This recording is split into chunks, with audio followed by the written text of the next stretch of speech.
Taigi dabar atsakymai į laivo žiūrovų klausimus. Ir pirmas klausimas, kur buvau dingęs. Taip, aš buvau dingęs apie savaitę.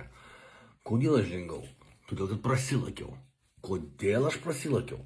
Todėl, kad antrą, išsiskyriau su Boba, kuri yra palaida. Ir iš šitų skyrybų aš prasilakiau, o kai kas sekėjus darosi. Bet ne pirmas kartas. Esmė tame, kad tai nėra pirmas kartas. Mano visos Bobos buvo kurvos. Eilinę kurvą praradau. Atsiras kita kurva, kaip man gyvenimas pastoviai sako. Taip kad prasilakiau, čiūchinos, reikia kovoti, su išdavystė ir pažeminimais reikia kovoti ir nepasiduoti.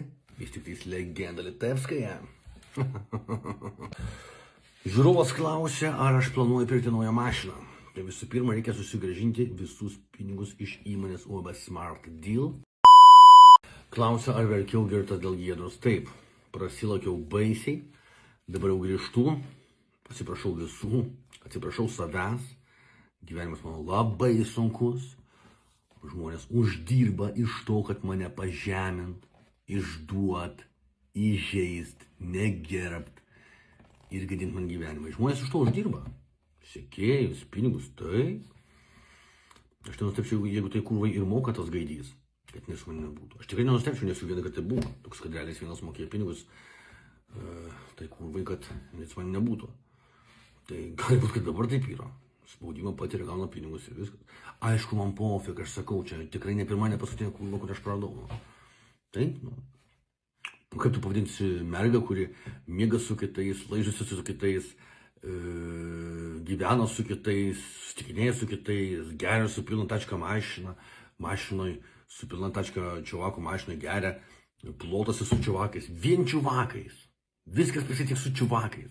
Ir man viską pati pasakodavo. Tai čia ne tik, kad kalėja, čia ir tu pakalėja. Taip pasakyčiau, žinau, kaip pavadinti. Tai aš jeigu išdavinėčiau Bobų, tai aš bent jau jį nesakyčiau, slėpčiau. O čia būna dar pati kviečia, su čiuvakais jūs pabūtų. Klausia, ar planuojate į politiką ir rinkimus, tai tikrai planuoju, tiesiog, kad jie bus tik už 3 metų. Tai kokią mano rinkimų programą aš jau buvau minėjęs, kad nutraukti visą paramą Ukrainai, nes tas karas nebus laimėtas Ukrainos. Ukraina jau prarado 5% teritorijos. Paskui kitas dalykas, nutraukti finansavimą kariuomeniai, nes Lietuva tikrai neapsigins. Nei nuo rusų, nei nuo baltarusų. Lietuva tikrai neapsigins jokiais šansais. Viskas pries NATO. Ir taip toliau panašiai. Labai daug žmogutis. Klausia, ar grįšiu pas Giedrą, jeigu jinai labai norėtų. Tai faktas, kad aš norėčiau susitaikyti. Faktas, kad aš norėčiau būti, kad jinai būtų visada šalia, kad man reikėtų būti vienam, kad man reikėtų depresuoti, verkti ir būti prisilakusiam. Faktas. Tiesiog yra toks dalykas, kad aš nesu kažkoks milijardierius, kad jinai taip pasai sėdėtų gale, čia man padėtų namie. Ne. Jinai irgi žmogus, jinai irgi nori kažką pasiekti, kažką turėtų.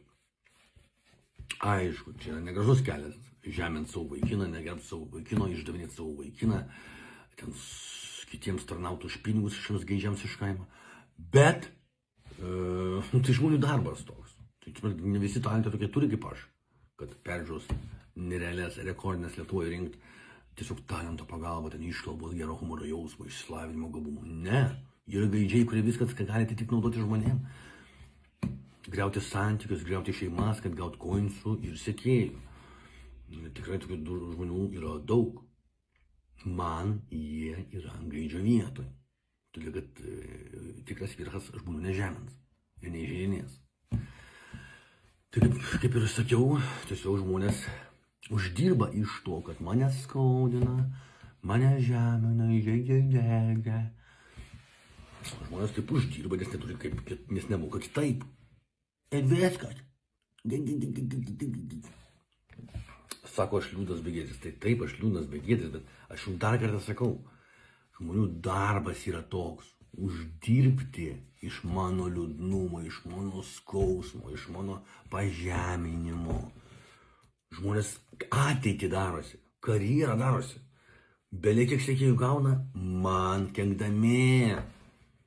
Nes aš esu labai žinomas ir geros dūšios žmogutis. Laurynas Bumbulėnas. Ar nesigailiu tatų klausyti? Tikrai nesigailiu. šita labai graži, šita tokia irgi visai nice. Čia norėčiau kalašą dar įkalt, o čia rožytė. Bet gal jau bus per daug, kaip jūs galvojate. Neįsivaizduoju. Faktas yra vienas kaip lynas. Esu gabus, talentingas išsilavinęs, 2 metrų 110 kilogramų. Ir, kaip sakant, tikrai labai įtakingas socialiniuose tinkluose. Ir vėlgi milijonai pavydė. Milijonai pavydė, milijonai naudojasi, milijonai žemina, nes kitaip stovės vietoj. Čia Voluinės Baibachiena. Rašo, krenti žemynės visus tave palieka. Faktas, kad man ne į naudą, kad mane pažemina, įskaudina, palieka ir aš prasilokiu. Faktas, Gabrieliau, kad ne į naudą. Bet tu supranti, yra toks dalykas, kad žmonės iš to uždirba, žmonės iš to gyvena, žmonės iš to gauna naudą, Gabriel. O dėl pinigų Lietuvoje, tai čia žmonės patikėk, bet kam pasirengia. Ir su kalėjim būt, ir su gaidžiais būt, kad tik ties gauti ten sekėjų ir taip toliau. Kaip jūs žinote, aš padariau karjerą socialiniuose tinkluose ir turiu milijonus sekėjų. Ne todėl, kad kažką tais pažeminau, kažką tai ten išdaviau, kažką tai ten dar padariau, o dėl to turiu begalinį talentą ir esu išsilavinęs, gabus, talentingas, labai puikus žmogutis ir geros dūšios labai. Ar pasilgau savo prime laikų, kai važinėjau su Emke ir taip toliau? Taip, aišku, pasilgau, tikrai gera egzotika buvo, tikrai geri laikai buvo. Tikrai, kaip sakant, be abejo. Be abejo. Bet ir tada draugau su kurva, nu, ir tada buvau su kurva. Visos kurvos yra laikinos, atsiminkit visą gyvenimą. Visos kurvos laikinos, anksčiau ir vėliau jos eis ieškoti naudos ir gyventi dėl savęs. Ir viskas. Čia Voluinės Bumbulėna. Sako, kokiu tikslu jie tave skaudina. Tai visų pirma, jinai gauna pinigus, manau, iš to, kad nebūtų su manim. O gaidžiui yra nauda sekėjai, koinsai. Keliamas žinomumas jo. Darbas tų žmonių. Naudotis kitais, nes kitaip neišeina. Labai daug tokių žmonių. Labai daug. Ir kurvos iškėlės, ir gaidžių. Tai kaip supratau, visą gyvenimą teks kelt. Gaidžius ir kurvas. O ką daryti? Ką daryti, kai žmonių neturi talentingų kaip aš? Aš tai viską pats. Savo talento. Kodėl jūs klykate iš manęs? Kodėl jūs sekate? Ne kad kažką ten žemę ar išdavinėjau, o todėl, kad yra talentas, yra gabumai, yra gera dūšia, yra viercho supratimas, kad tu ne vierchas, jeigu tu žemini žmonės, tu ne vierchas, jeigu tu išdavinėjai žmonės, triokinėjams. Klausia, kad nusprendžiau būti influenceriu. Tai čia, žinok, spręst, sunkiai čia ką nuspręsi, arba tu toks gali būti, arba negali. Pas mane duomenys buvo, aš tapau tokiu labai greitai. Ta prasme, tikrai yra talentas aiškus, realus ir akivaizdus. Kitas dalykas, tai aišku, buvo tikslas koks.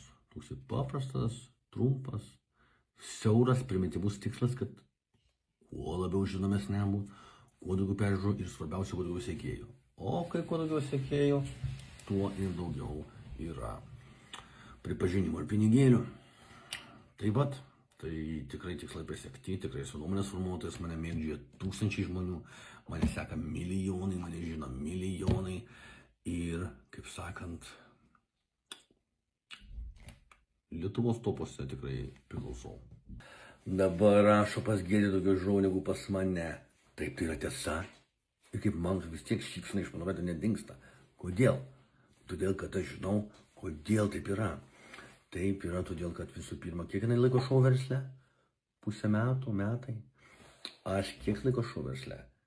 7 ar 6 metai. Tai žymiai ilgiau ir labiau išsenki, labiau išsisemi, labiau pavargsti, labiau nusibosta galų gale, ištisai išnekėt. O jinai ką, aš niekada nesakiau, kad jinai tai neturi ką pasakyti. Jinai palyginus su R. Tai milijardą kartų yra iškalbingesnė. Nu ir šiek tiek protingesnė galbūt netgi, kai kuom. O taip, tai galiu pasakyti, kad tai plius jinai boba, seni, jinai yra boba. Bobas ir čiuvakai palaiko, ir bobos palaiko. Ir viskas bobom žymiai lengviau. Dabar lygini mane, kur apšė pusė Lietuvos neginčia, su kažkokiais Lietuvo malaletkana. Boboms viskas yra lengviau tame tarpe ir rinkti sekėjus bei peržiūras. Nu, kodėl čia dabar mane turi žiūrėti visi kažkokiais prasilakusi su kreiva nosim, kad gali žiūrėti Lietuvo bobo modelį. Nu, pagalvokit patys, nesąmonė šnekat. Dabar komentaruose rašo Laurė, aš tai tiesiog blagadariu, kad esi, negaliu, nuo 18 metų stebiu, nukantantas neeilinis talentas irgi. Taip, ačiū, taip ir yra. Taip ir yra, nu. Tai kodėl man visi pavydė, kodėl aš toks sėkmingas, kodėl aš taip savim pasitikiu, kodėl aš toks gabus išsilavinęs sėkmingas. Viskas susideda į vieną krūvą. Ir prašau, neeilinis kontentas, neeilinis žmogus, neeilinis pasitikėjimas savim, neeilinis sėkmė, neeilinės peržiūros, neeiliniai rekordai, neeiliniai challenge'ai, neeiliniai prankolai, nu, viskas wow. Čiuvakas klausia, kaip sustabdyti, kaip įveikti viešojo kalbėjimo baimę. Tai visas absoliučiai baimės galima įveikti tik tada, kai tu jas darai, kai tu bandai jas po biškį mažais žingsneliais daryti tai, ką bijai, paskui tu jau nebebijai. Nes toks yra gamtos dėsnis, kad tu bandai, tu bijai, tau skauda, bet tu eini į priekį ir paskui nebebijai. Ne. Klausia, kada taikėmės su Giedre. Su Giedre mes taikėmės tada, kai jinai nebepatirs spaudimo iš trečiųjų asmenų, kitaip tariant gaidžių, kai nebebus mokomi pinigai ir kai jinai jau spręs nepriklausomai. Ir šiaip reikia jį pailsėt, tai jinai nieko neturi, visiškai nieko neturi žmogus. Skylė prakapota 30 babajų ir viskas. Tik tos pasiekimas, dabar ten siuntinių gauna, tai aišku, ir darbas toks. Ir kažkokia veikla ir kažką tai gauna, turtą turi kažkokią. No. O taip tai sakau, tai laukiam, kol jinai atsigaus ir kol baigs jai daryti neigiamą įtaką įvairius gaidžiai. Ir viskas. Tik tiek. Ar turiu kokių nors fobijų? Tai fobija būtų tokia, kad bijau gyvačių, bijau aukščio ir bijau, kad tėvai nunuodys. Ir užsilenksiu nuo to tėvų nunuodimo. Ar ten tiesioginio, ar kažkokios užsakyto nunuodimo. Tai va, tokios ir fobijos.